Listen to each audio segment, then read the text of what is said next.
Well, this week has been heavy on the pension scheme, and while the National Pensions Regulatory Authority is rejecting calls for a review of the country's pension laws to improve contributors' benefits, it follows concerns the current deduction structure makes it worse for workers when they retire. Georgia has more in this report.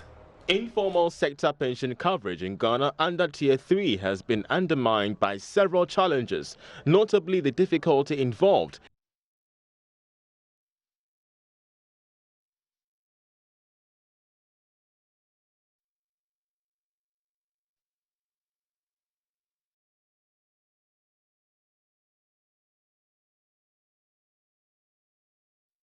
SNIT showed that significant number of contributors on their books earn less than 400 Ghana cedis gross salary. This actually impacts negatively on their pension benefits. But speaking on the business edition of PM Express, Director General of SNIT, Dr. Ofori said he support calls for reviewing the laws so that contributors can benefit more from their deduction.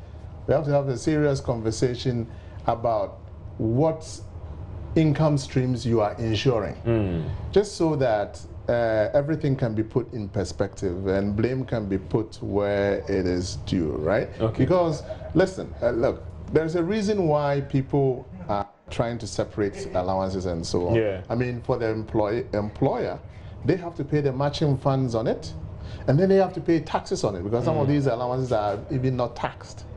So it comes at another cost to the employer. And then for the for the employees who may be a little short-sighted, they may say, oh, don't take the additional 5% or 5.5% off mine because I need it now. But we need to know that they have to plan for the future. Retirement, whether you like it or not, will come.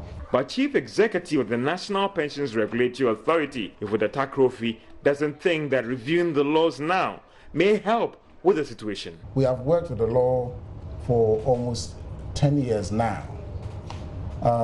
We can have a conversation about it. We can have a national conversation. Of course, the law itself was a creature or the creation of agitation, I mean, way back in 2004. But I believe that maybe we need to get the law to work a little bit and then begin to see, because 2020 is actually where the first batch of those who came under Act 766 as amended will be going on mandatory retirement. Now, there is a Tier 2 and those who have taken advantage of Tier 3, and in the same way as Doc was alluding to, those who understood the Tier 1 and actually declared their real income. That is where they're going to see the benefits of it. So, I mean, we shouldn't throw the baby away with the bathwater. When I look at, speaking on the same program, senior fellow at the economic think tank, the Institute for Fiscal Studies, Leslie Mensah, said reform should also target the informal sector while addressing the issues with the Tier 1 and 2. Well, you heard George speak about the informal sector in his report. Well, the country's informal sector is to see a boost in various pension products offered by service providers. This will be achieved by the use of a new technology called Switch, introduced by the World Bank in collaboration with the National Pensions Regulatory Authority, NPRA. The World Bank Country Director for Ghana, Frank-Pierre Laporte, says this technology has been deployed successfully in several countries and expressed confidence it will enhance pension schemes in both the formal and informal sectors. He spoke to Joy Business after addressing a stakeholders workshop on pensions in Accra. Formal sector pension coverage in Ghana under Tier 3 has been undermined by several challenges, notably the difficulty involved in reaching out to contributors in that space.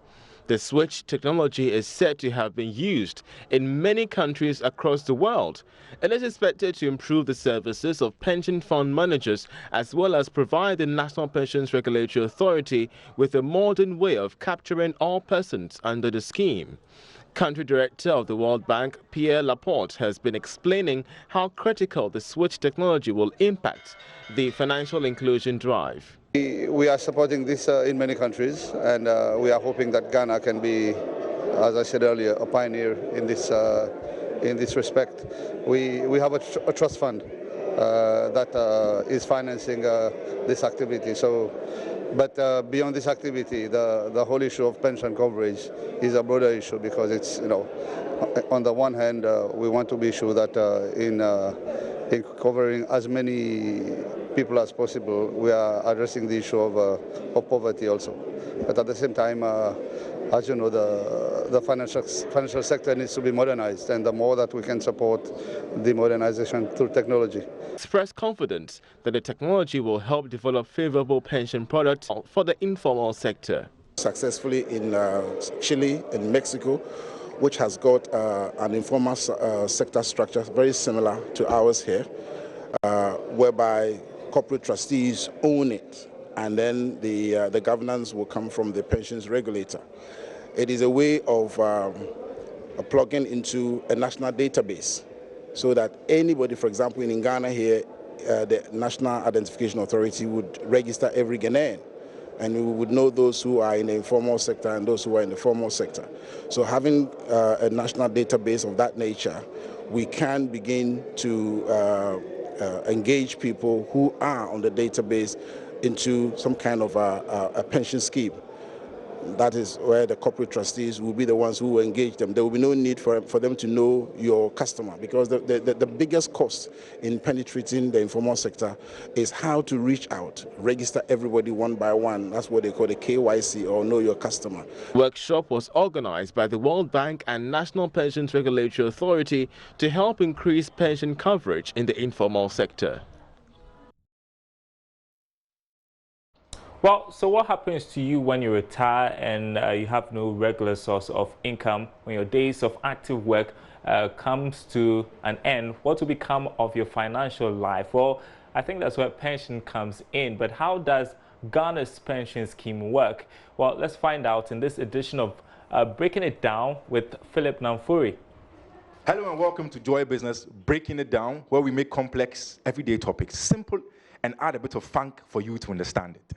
My name is Philip Namfuri. We're going to talk about pensions, and in the past days, we've been talking about Tier 3 pension schemes in the informal sector. What's that about? What are pensions? I know when I'm 60, by God's grace, there should be something put away for me to dwell on so that I don't have to work every day. And by 60, you are done with work. I want to talk to Raymond Labi. He's the one in charge of the operational aspects of HR in the multimedia group, and he's going to tell us what exactly the pension regime in Ghana is all about. He will give us good education, because I hear there's a Tier 1, there's a Tier 2, there's a Tier 3. I really don't know what it's about. So Raymond Labi will do the explanation for us. Join us. So we're here with Raymond Labi, and he's going to tell us all about pensions. Raymond, thank you very much for joining us. Thank you very much, Philip. So first question, only question, simple question. What is pensions and what is the pension regime in Ghana like? Thank you very much, Philip. When we talk about pension, then we are talking about retirement income security for workers, either in the formal or the informal sector. So when you retire, would there be enough funds available for your own use? And that is what pension is all about. Our scheme, or the pension scheme in Ghana, is contribution-based. So the two key parties to the relationship for those in the formal sector, employer and employee, they both have to what? Contribute to see to the welfare of the worker on the assumption of retirement. But for those in the informal sector who are self-employed, it means that they are solely in charge of the contribution towards their retirement. And when we look at pension, with the passage of the Act 766, it became a three-tier scheme, where the first two became mandatory. It means that if you're a worker within the formal sector, it is obligatory for you, the employer, and the employee. But they brought in a third tier, which became voluntary for both those in the formal sector and those within the informal sector. So for retirement, we are looking at three levels. Tier 1, mandatory. Tier 2, mandatory. And Tier 3, voluntary. And then the law has given the levels to different entities to manage. So when we look at Tier 1, we call it Social Security. And we are all very familiar with the big entity called SNIT. So they have been given the audacity and the mandate to manage Tier 1 scheme. So anybody who is in formal employment, once you start work, then the employer will have a certain percentage of your base salary to contribute to you towards your pension. Then you, the employee, you're also mandated to contribute a certain percentage of your base salary towards your retirement. Okay, so this contribution, if you look at it in financial terms or in percentage terms, it's for the employee 5.5. Then for the employer, it is 13%. So when we add the two, it becomes 18.5% of your base salary. There might be other allowances, but then the pension is not paid on the allowances, but it's focused on what we call base salary. Some might say basic, but the right word is base salary. So the 18.5 is what the two parties will contribute towards pension. So what happens to the 18.5? The law says that part of it should go to Tier 1 scheme, and part of it should go to a Tier 2 scheme. So the Tier 1, which is managed by SNIT, will receive 13.5% out of the what? 18.5%. This 13.5%, SNIT is mandated to retain 11% of that 13.5, and it is invested and becomes part of the pool of resources that will be used to finance your retirement life. So it's not as simple as just increasing your salary and making sure that by the time you are 60, something is going to happen. So I was about to ask Raymond for an increase in my salary, but I have many more years to work by God's grace. So I'm sure we've broken it down for you. Tier 1, Tier 2, Tier 3, for both the formal and informal sector. Tier 1, Tier 2 goes to the formal sector. Tier 3 can be both formal and informal. And that's basically the pension scheme right here in Ghana. This has been Joy Business, breaking it down. Goodbye. And I'm sure that made a whole lot of sense and you're beginning to understand the pension scheme. Here in Ghana, you're watching Business Live. Let's turn to other news stories. Some financial sector stakeholders have called on government to be conscious of its borrowing and ensure fiscal discipline in managing expenditure. They say it is important the country does not reach debt distress levels. They shared their thoughts at the Ghana Debt Advocacy Forum, interrogating Ghana's debt management strategy. There's more in this report. As the finance minister gears up to present a mid-year budget review to Parliament, the Africa Forum and Network on Debt and Development, AFRODET, has, at a stakeholder engagement in Accra, called on government to make conscious efforts to manage its mounting debts. The forum was attended by policy groups from across Africa and organized by Grassroots Africa. A lecturer at the Economics Department of the University of Ghana, Dr. Apia Kobi, was concerned about government borrowing, saying government should borrow what the economy can absorb. If the borrowing trends continue, but the projections, the key measure, which is debt, the gross debt over your GDP, keeps going up. So certainly, if the level of borrowing goes as we are seeing, then we will certainly hit unsustainable levels. It affects the ability of the government to borrow again. It affects the credibility of the financial management of the country. And if your credit scores or credit ratings are downgraded, it affects your ability to borrow on the international market, which we find it very difficult always to get. You understand? So the levels must be managed so that you don't reach the unsustainable levels, so that then you can at least control borrowing up to some level, because there will be certainly optimal levels of borrowing. You understand? Levels which will not run us into the unsustainable levels. My key advice would be to check what we call absorption, like what level of expenditure the economy can absorb or can handle. we know inflation is coming down, all right, fine. But if huge amounts are injected into the economy in a short period of time, it causes a lot of troubles. You understand? So, but me, based on the readings, all countries borrow. You understand? So borrowing is not a bad thing per se.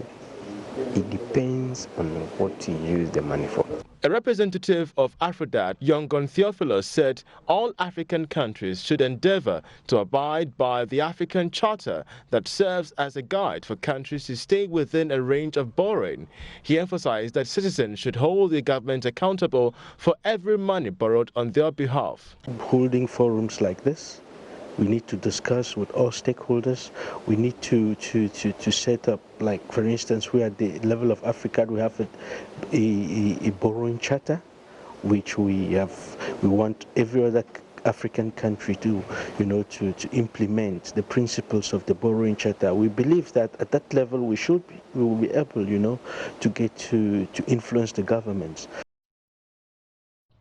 Taking you next to the Ashanti region, where over 200 girls in Kumasi are undergoing mentorship training under a United Nations Fund for Population Activities Livelihood Development Initiative. It is being executed in partnership with the Planned Parenthood Association of Ghana to build economic self-reliance among girls. Ultimately, empowerment will eliminate or at least reduce early marriage so girls can discover their potential through education and skills acquisition. Kwesi Debra reports.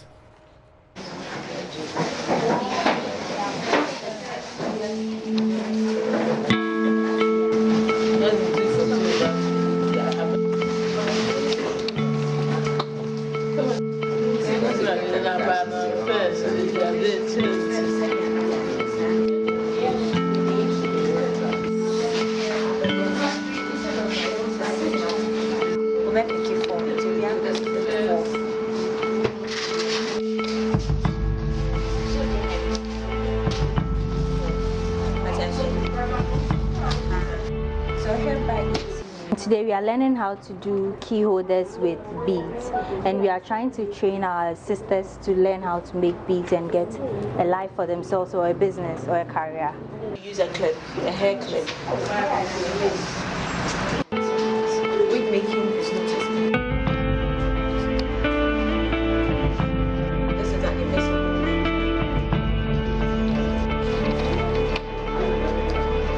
The purpose of this training, we are doing wigs making, and it's to empower our young leaders, go out there and do exploit. Yeah. Communities of focus are Mushizongo, Bokum, Niutafo, Sawasia Pomase, and Efiakubi. The project is part of Ghana government national program for empowering adolescent girls. It is linked to global agenda for eliminating child marriage and all harmful practices through gender-responsive and friendly sex and reproductive health education. Field Assistant Anthony Kwabnasafo is optimistic the project will eliminate poverty to reduce early marriage and consensual unions. These are activities that they can do in their community, generate income for themselves, for the immediate family, and then the entire community as well. So generally, we are contributing to eliminating poverty, which has been identified as a key issue or a key factor contributing to how girls are not empowered in our community. If it's like this, beneficiaries believe the skills acquired will be essential in shaping their communities. She just already told us how to fix wig in our community. You can help our brothers and sisters.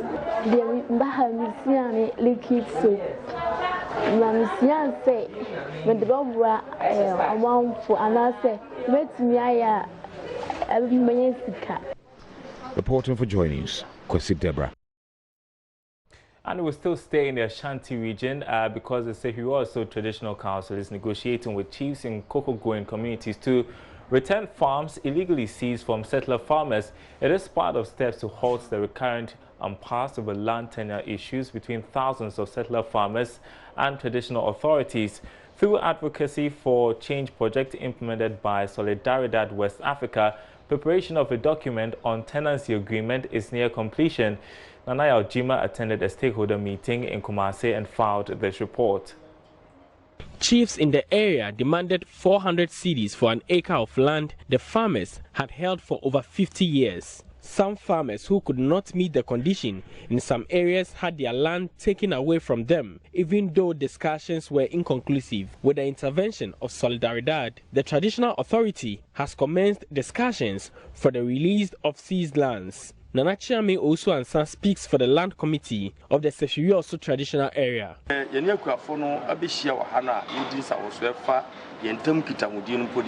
traditional authority have planned calling the chiefs to the table to have a conversation about the seized lands. The paramount chief asked them not to take any land until we find a way forward. But we have heard some chiefs doing otherwise. We assure farmers the right thing will be done.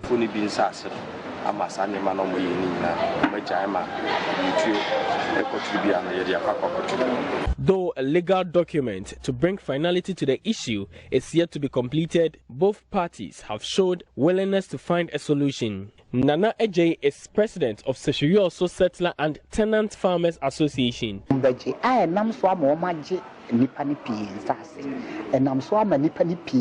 Some farmers who gave their lands out to third parties have had their lands seized. Some have left their farming communities. With the recent intervention, we expect the lands to be returned.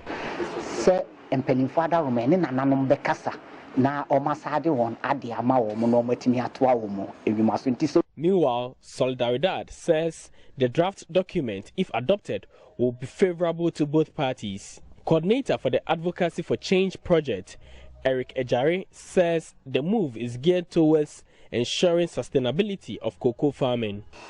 But as you know, issues relating to land and tenure security is deep-seated, and also the fact that there are some technical and legal issues around them. We decided to bring on board legal experts and technical experts to help us as Solidaridad to resolve this issue. And from 2016 towards 2017 up till now, we have managed to bring knowledge and information to the stakeholders. Here I'm talking about Nananom and then also the farmers, to really see that it is good for them to work together and to develop arrangements that will help them to promote whatever objectives that they have.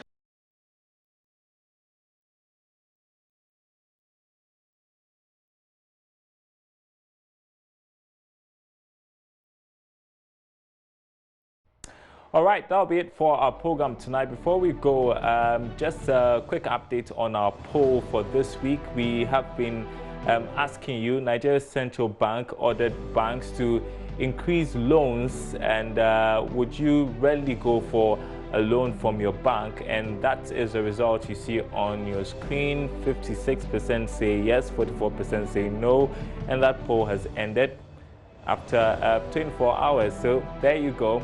Well, over the weekend, we are always there to keep you company by way of news. That's on our website, joybusinessnews.com. We've got the latest news and information, of course, the videos in case you missed out on any of our bulletins. My name is Darryl Kwao.